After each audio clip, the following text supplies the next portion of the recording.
host. Sean, I think you're the host. No! Fuck off! Please stop recording. Please stop recording, otherwise we ain't got a pod.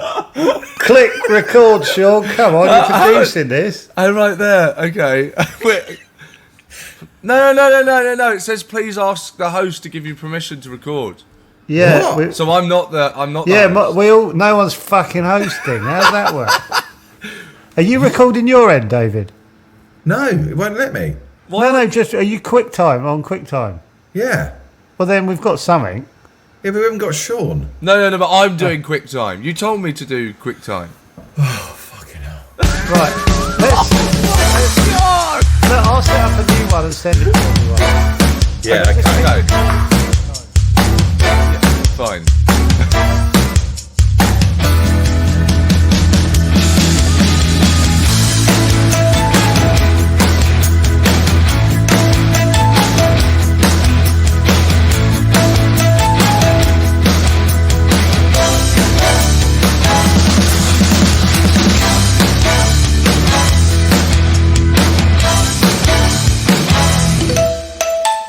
How are you, Sean? I'm all right, mate. I thought I had COVID, but I don't. There you go. I thought I had it the other day as well. Why? Because I had a cold. Yes, same. That's what I did. And I didn't. So No, there you go. we're fucking off. We're off, guys. Here we go. Here we go. No. The banter bus has begun. You know, Are you still number one? fifth in all categories, third in comedy, but I hardly look at it, mate. It's not the first. We don't look at comedy charts now. We just look at all categories. We're all categories now. We're fucking big boy shit now. Oh, fucking hell. How are you, Sean? Right, come on. You've Come on, asked Sean. me how I am. I said I Yeah, thought but I had I want to COVID. know I've got how a cold. you are. Yeah, talk to us, big guy. Talk to us. Oh, it's a No, mental I'm health not qualified podcast. either to ask this question, but how are you? Well, I assume that you two aren't going to Edinburgh. No. Oh, are you going? Didn't you? Do you know what I've done? I've got to tell you. Do you know what I got my sister for her birthday? I don't know. Tickets to your show. That is a fucking terrible gift. No, because in September, October, so you'll be nice and polished. Oh, Oh really? yes, that's a better idea. Still, Yeah. Because I watched your what's it called, YouTube? well, they special. call them. I think it's Special. embarrassing, but in America they call them specials. So all the kids have started calling them specials. So Call it a special and enjoy it. Because you're special. would you call it a special if you had a Yeah. show at? Yeah. Now we're in the top 5. Yes, number one special, I'd call it. What's it called again? Your stand-up special on YouTube? Oh fucking hell! It's called Kiss. Kiss. I've watched it 3 times. Have you really? Yeah. And I sent it to my sister and she was like, fuck me, I loved it. Oh. Yeah, I've watched Oh. it 3 times. I watched it on my own. I think I watched it twice on my own. I watched it with Naomi. Are you all right, David? I love it. I really love it. Well, thank you. Good. Weirdly, I think a lot of people, well, not weirdly, maybe this is what you would automatically think, but a lot of people thought that the show, because I released it recently, that I wrote it recently. But actually, that was written, the whole thing was written in a month in America. I went on my own and I wrote it in the January after the incident. So only a couple of months after all of that did I write that show. And really, it didn't particularly change between. Well, how then long and- to hone it? How long did it take to actually hone? 'Cause there's loads of little moments in it where, it just felt like it had been polished and polished. The truth is, the performance becomes polished. Yeah. The rhythm, the rhythm and the beats of it, if you will, the dance of it, the performance, that becomes honed. Actually, and what I mean by that is, you know you kind of instinctively know where to lean into something, where to draw back, where to, quieten down, whatever it is. But actually, honestly, in terms of what I was saying, the back in when it was, the media storm, I couldn't gig. I mean, it sounds dramatic, but it was fucking true. I couldn't gig in England. No. Every time. Should we tell? Do you want to? Firstly, do you want to talk about it? I don't. Do you know what? I just do have you actually to. want to do this? I don't. I mean, I'm just so used. Have to you it. spoken about it before? Have we got a coup? Are you coming on this pod to reveal something that happened to you which you might not know about? What I don't want you to go, oh, for fuck's sake, I'm doing this. I don't mind if you do. No, I genuinely do. I was like, when we're talking about the show, no. Do you know what? I don't. There's nothing. Nothing I've got to hide. I've spoken about it enough that, and it's been, it's nearly been 4 years. So Has it? Fucking hell, has it been 4 years? it was October the 6th, 2018. So it's near, it's 3.5 years. Oh. So I don't. Yeah. So I've dealt with it, if you will. I think. And so I can kind of talk about, especially when we're talking about the show. I can talk about whatever you want, but the show is, you can kind of then you're talking about it through the funnel of stand-up comedy. Yeah, well, it's a really good show, Sean. Thank you. But I suspect there might be people, because even when I'm doing a work in progress for a new show, there are people that don't know what the fuck I'm talking about. Really? So is there no people, like, if they're fans of yours, they must know that part of your life? Well, but people, I think when you start doing comedy, you start to rewire the way you think, and actually you make a lot of assumptions that aren't true. Like, I still think there would be people, if you two were to do a tour show individually, there would be people that would had maybe seen you on, Cats once, that would just be there, that wouldn't know your story. Right. We all assume that the audience is just full of fanatics. Fucking hell, I love this guy. It's not. Yeah. It's not. Yeah. There are people that are just there to see the comedy, and someone said, "Oh, he's all right. You should come and see this." Right, yeah. Yeah. Yeah, I think Russell Kane said something. Weirdly, people have got more going on in their lives than thinking about us three. Wow, you say that. Fucking hell. We're fascinating. We are fascinating. So Russell Kane said it. When people go, I did this bit of material like 5 years ago in Derby, and I'm going back to Derby in month. And he goes, do you think people are going like that? Your material's that amazing that it's seared into their brain. Your bit about cow's udders or something is so good that it cannot be repeated in a town because it'll have been talked about in Derby. Yeah. It was a bloody good bit about. There's a guy's a good udder. Yeah, it's what broke us through, podcast-wise, the other stuff. Which I gigged to it. I remember. Do you remember gigging together, Sean, in Brighton? Us two. Yeah, under a cafe, in Brighton, in like two. I mean, you can say no if you want. I always remember. I always remember. You're talking about a night called Top Banana, and you and Gittins would go on and then come off, and I was stood in the corridor, and you came off.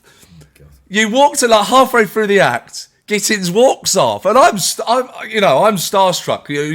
Brian Gittins is closing. I'm on a gig with Brian Gittins. He comes off, and he sort of does a bit. Oh, fuck this! I'm starting again. And he walks out the back, and I'm stood out the back, and I think he'll drop the act because it's just me and him. But he fucking didn't, and then I didn't know what to do.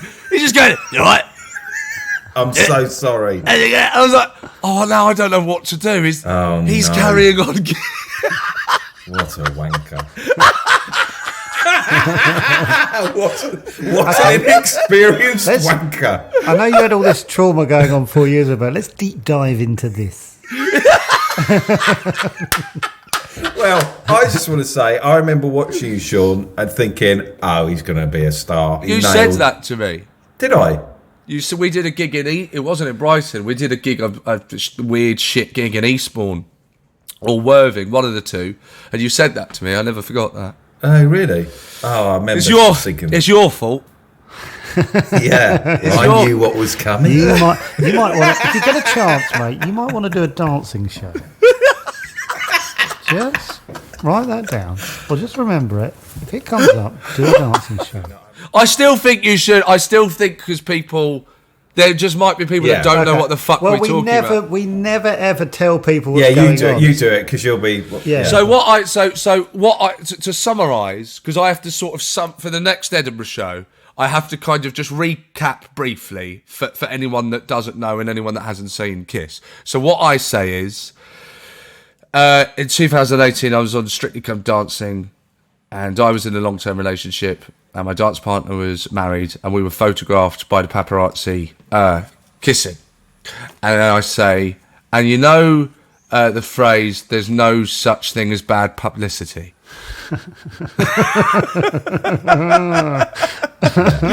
It is not the truth. So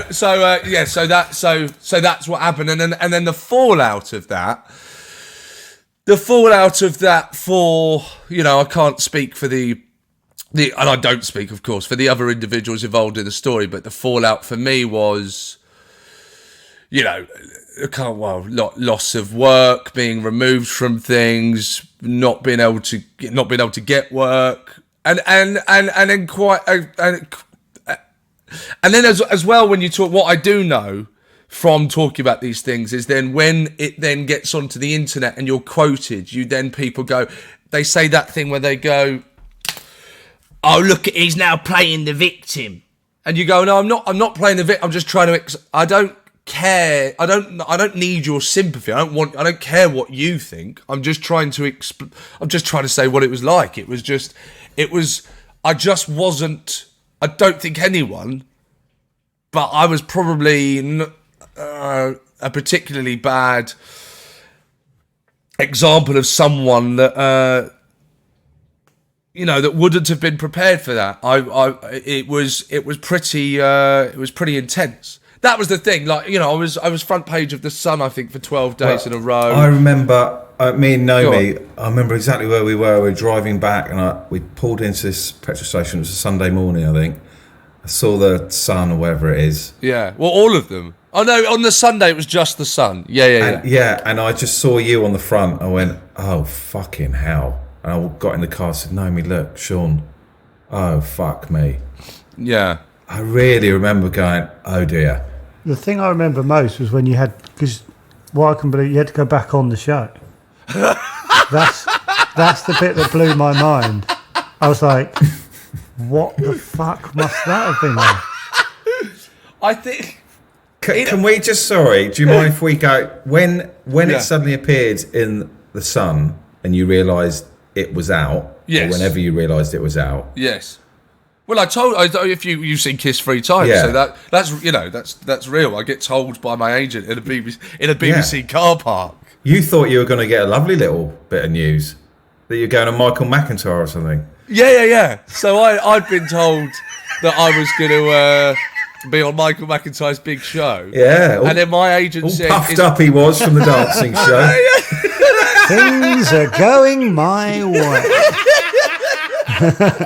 At long last, things are going big. And so he goes, it's all right to have a word with you outside. And like you say, here we fucking go. Is the money that good that I need to be away from other people? Is that what we're saying?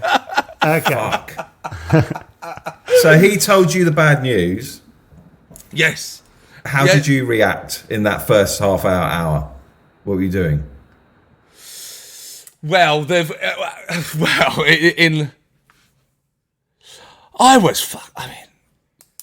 I couldn't. All I said was, so in Kiss, I make the joke where I go, does this mean I'm still going to have to do Edinburgh? Something like that. Yeah. But in reality, it was like it was just like the beginning to Four Weddings and a Funeral.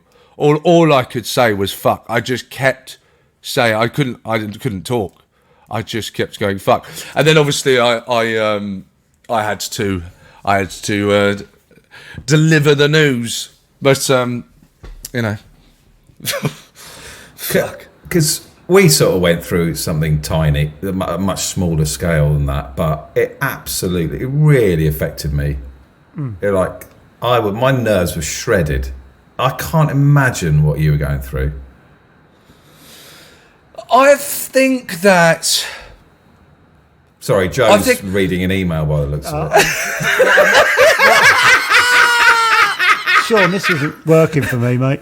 No, what the fuck are you reading? No, I'm deleting. It's optimising storage because I'm running out of space, and I don't want to lose it. And I'm trying to spill open. Honestly, this is dragging for me. This is. I don't want to lose this. Fuck. No, it's great. To be fair, Joe's now producing the show. Fucking hell, David, and you're not helping. Oh my God! Glazing over. I wasn't glazing over. I was panicking. But I don't. Right. What I struggle to. I mean, the thing is because I've not had to. I've not had to write it down, and I've not really had to kind of articulate it to try and explain to anyone what it feels like, and kind of what I don't still to this day don't really understand is why it feels the way it does. You said you were a nervous wreck, so I remember that, and because I've had a taste of that. The sympathy and the empathy you have for anyone in the kind of public domain that is being targeted for almost whatever reason, you just automatically feel for them. You just go, oh my God, I know what they're going through, and that is horrific. I can't explain why.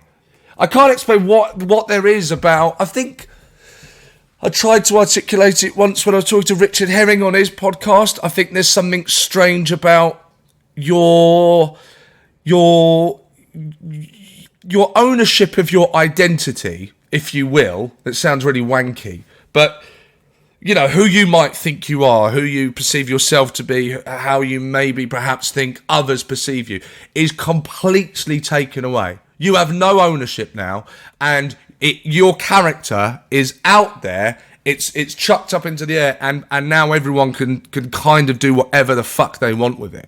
And I think that the difference between maybe my position at the time and had that happened to had a celebrity with a massive profile that the nation kind of thought they knew, I think they might have had an easier time, because I think that the public would have been able to kind of go, well, all right, the guy's done something wrong, but we've spent time with him, like on a show. We know him. We probably know that, isn't it? And it's just moved on. Story's just moved on. But the thing with Strictly as a program, you don't actually get to know the characters on it, if you will, the people, because you've got a 2-minute little vignette, and then you do a dance, and the interview afterwards is you hyperventilating and trying to not throw up and going, yes, that was fantastic. There's not actually, when you think about it, there's not much connection that you have as a person with the audience. So I think that what happened was no one really knew who I was. My stand-up, certainly at the time, and I still try to keep a sense of that, is kind of persona based. So there's an act there that I love doing, but it's a kind of act. It's based on me, but there's an act. So really, every journalist and a lot of people on social media decides to turn their pen and go, this bloke's a cunt, and we are going to go for him.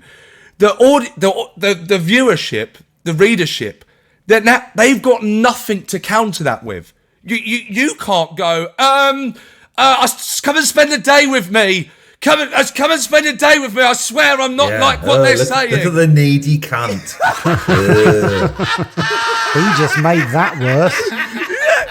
Yeah. So I think that was a lot to do with the kind of psychological damage. Was just I can't answer back to this. What can I do? Tweet? I'm all right. I swear I fucked up, but I swear I'm all right. Really? Yeah. You can't. That's it. And I have to say, and I always say this, is I just want to say, so many people, so many friends out there. I got so much support. Lots of people. I sent you a text. Yeah, I was going to say this. Got in touch via text.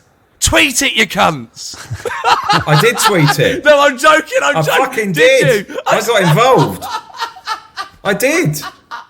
I was replying to all the people who were hating on you. Oh, no. Oh, yeah. Fucking hell. Oh, well, bless so my you. question was, when you received the text, did you go, oh, he's a nice guy? Yeah. Do you remember? Did you write them down? Didn't you have the same thing where it meant a lot? Did you not have that? I don't know. Honestly, Joe, you don't seem to be. You seem to be. He's worried about the storage on his. I'm watching iPlayer. You watching Wimbledon? Yeah, it's a fucking belting game on here. You two could keep it down. But it whoever got in touch, it very much stayed with me, and you do remember that. I remember hearing. I don't know who told me that you were in a hotel. I think because I think it's me because I bumped into you a couple of times, didn't I, Sean? And I remember you sort of telling me all this stuff. And I wish I was so embarrassed. Do you know what? I remembered this morning, and obviously, I kind of feel like I'm through it, so I'm quite embarrassed about about bumping into you and spilling my. Well, I was in a bad way, and you were just going, "You right, mate?" And then I was just spilling out like, "Oh no, I'm actually no." But I didn't breakdown. Yeah, I was like. It was interesting for me because I was like, oh, right, we're having a genuine conversation. You know what I mean? I was like, because you were obviously going, and it was quite a time after. Yeah, it was. And you were still really strung out by it, clearly. Yes. And no, I didn't think like that at all. I didn't think, oh God, that was weird. I was like, oh fucking hell, he's gone through the ring. And I remember you saying that thing, and I felt terrible about you saying like people got in contact, but not going public with support. I went public. It's fucking terrifying, though, isn't it? It's the whirlwind's terrifying, and you go. So you're in this whirlwind. You go, fucking hell. That's just like it was crazy, and then I had a storm, and you can't. Yeah, and you can't. You just cannot. You can't. There's no. With social media. There is no rationale. We know that. That's not a hot take. There's just no rationale. There's no sensible discussion. You can't expect your friends, and it's really, really, really fucking nice of you, David. But you're not gonna. No one's gonna gain from that. All that's gonna happen is your friends are gonna bring themselves into it. They'll be trolled. They'll become controversial. It's just one of those things that you have to just kind of face it alone. And I got a lot of support from friends privately, and Romesh, when I couldn't gig, I really couldn't gig. I tried to gig. It was just impossible. What because of press and stuff? And every time I gigged, whatever I said would end up in the press. Fucking hell. And also there were people that took umbrage that I was on the bill. And kicked up a fuss like during the set, and I just didn't know how to handle that. And but then Romesh, he let me support him. So Romesh was the first when I went to LA and wrote the show for a month, which sounds very showbiz, but actually I just needed to get away to a place where they spoke English and wouldn't know who I was. When I got back, the first person that let me gig was Romesh because he could go to his crowd. This is my friend. Yeah. Don't heckle him. Just let him be. And so I got to test Kiss about 40 minutes of it. I got to test because Rom let me on. And had Rom not done that, I did that show that you saw, David. That It's quite remarkable, really. It's weird that you're saying it about yourself. I'd rather not be saying it about myself. But I did a few shows, maybe a handful of shows with Romesh, and I never got to preview it, and then I took it on tour. That's what I was meant to say to you earlier on. There was no room for improving it. There was no room for editing it. This had to work. This absolutely had to work, and I had to use every skill set that I'd acquired over the 12 years of doing stand-up or whatever it was, sober for the first time in my life, adult life, to go, right, you've basically got a gun to your head here, and this has got to work. So that's why it had that intensity, and that's why it didn't particularly change much, because it was kind of finished when it started. That makes sense. Yeah. So, can you remember the first club that said, "Yeah, we'll have you on after"? No. Well, no, I was removed from festivals, and I think that was I don't know this, but I think that was to do with people saying they wouldn't gig with me. Well, Axe wouldn't. Yes. That's what I'm led to believe. But whatever. You know, that's fine. And all of that stuff you don't at the time is really nerve-wracking and difficult to take. But look, it's 3.5 years. I don't care. Really? And it's If you got there now, you don't. Absolutely not. And that's why I'm kind of okay talking about it. And before I would have spoken about this, would be doing this, and I think I was fine, and then we'd stop recording, and I'd realise I really wasn't okay. And actually, that's not the case. I just feel to almost, I almost feel. I said to Jo Caulfield, a wonderful person and a comedian, I said to her recently in a text, for the first time in my life, and I fucking hope this is the case for everyone involved in that, I really do, is that for the first time in my life, it feels like a memory. It feels like we're talking about that thing I went through. Whereas when I bumped into Jo, and that was probably 2 years afterwards, it wasn't a memory. I was still in it, still living it kind of every day. And so it feels like a memory. But in terms of the gigs, I've always just done Top Secret. I just do Top Secret. I go to Top Secret Comedy Club and I work up my stand up there, and now recently at the Bill Murray as well. But I don't really go anywhere else. So I don't. So is everyone in that situation involved? Are they all over it now? Does it feel like everyone's at peace? I hope so. I mean, we don't have a WhatsApp group. Right.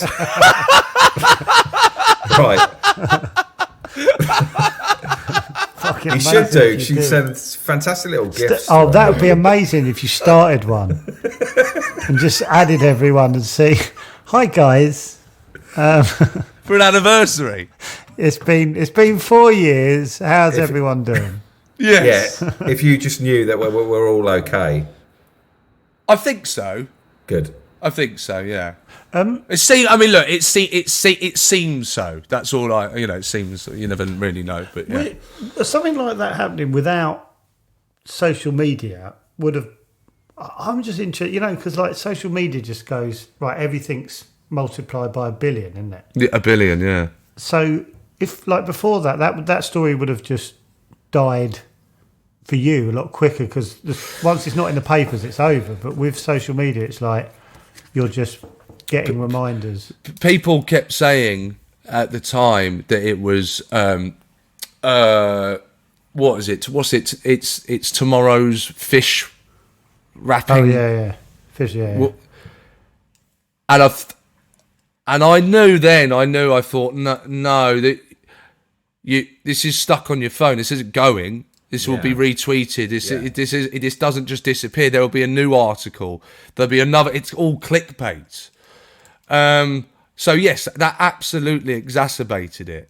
And I mean, some of the things I read about myself, like online, were I'm too uncomfortable to repeat them because you don't want to put it into But you're like, what are you on about? It was just so mental. Yeah.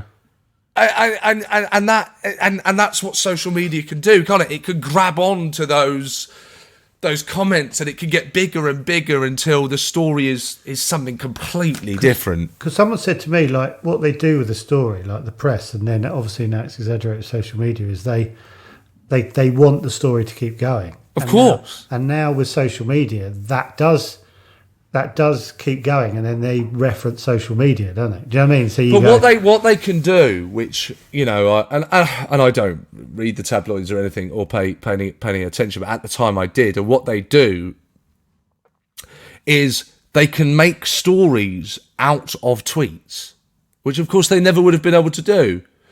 So they can have a news story where it will just be fans react badly to Seann Walsh tweet, and they've gone through and they found someone that didn't like it, and they ignore all of the, I don't know, neutral tweets or tweets that are in defence of it or whatever, and they will just hone in and create the story with the ingredients that they want to use. Do you still get it now on Twitter? Do you still get the odd? Not. Do you know what? The truth is no. And it's amazing. Unless I search my name, and I did, admittedly, the other day. Let's do it now. Let's put a little jingle underneath. Do a little section. No, this is great. This is really good. Because Also, sorry, one thing, in 7 minutes we have to restart the... Oh, for fuck's sake. But I searched my name for... I won't explain why, but I did... felt I had to, and a tweet that came up, which was fantastic, was someone has tweeted, have I ever told you about the time my colleague fucked a very famous comedian, and as he came, he tapped her on the head and shouted, "Am I funny? Tell me I'm funny." Right? Was that anyone in this room? Just want to... Oh, God, hold on. When was this sent? 4 days ago. Oh, right. God. What's it? 4 days ago? 4 days ago. Yeah. And I won't say his name. Someone replied to the tweet, "Please tell me it was Seann Walsh. He's that much of a prick, I could actually imagine him doing something like this." There you go. See, now you're that... Oh, man. You've imagined... Someone's put that in. You've imagined me tapping someone on the show. But and as well, what I'm imagining it is you now. But they don't know. This is the thing. They don't know me as a person, because if it was me, I would have tapped on the shoulder and said, "I am funny." Yeah. I don't need you to tell me. I wonder who it is, though. I know, yeah. I've got a couple of people in my mind. I'd like it if it was, not a comedian, but if it was Steve Bennett from Chortle. Shout out to Steve. Cheers, Steve. Thanks for being a cheddar biscuit, Steve. Big respect. Oh, fuck. Oh. But that first week when it all came out, weren't you in a hotel? I was put up in a kind of secret. Who was in there with you? Were you on your own? I was on my own, yeah. Oh my God. When you say put up, what do you mean? Did your agent go, "I think you need to go in a hotel"? Did someone go? Yeah. I don't know if it was. Were they camping outside your house, basically, the press? Yes. And I only found this out recently, actually. But my neighbour who lives across the road, they asked my neighbour who lived at the top flat if they could set up in her house, and with cameras from the top window down. Yeah. But I saw someone run off. I think I mentioned that in Kiss. I don't know. So I saw someone run off with my bins. Fucking mental. Absolutely. I was doing a driving lesson, and this was like 2 years afterwards. I was doing a driving lesson, and I was like driving round Askew Road. There were paparazzi in cars coming towards me, taking pictures of me. 2 years after. Yeah. Well, what happens is every time Strictly is back out, oh my God, they have to get at least one photo. I think that might be all over now, to be honest. I hope it is, but like, and as I say, no one gives a shit, and they have left me alone, and It is a everything's huge fine. difference, because I've heard like some podcasts you've done where you've literally been going, I can't talk about it because it's going to flare up again, and Yeah. so you were Yeah. living in fear of any comment being. And I think I heard it when was you're absolutely doing terrible. when you're doing live gigs, were people heckling you? People were heckling. People were. I mean, I remember one woman said.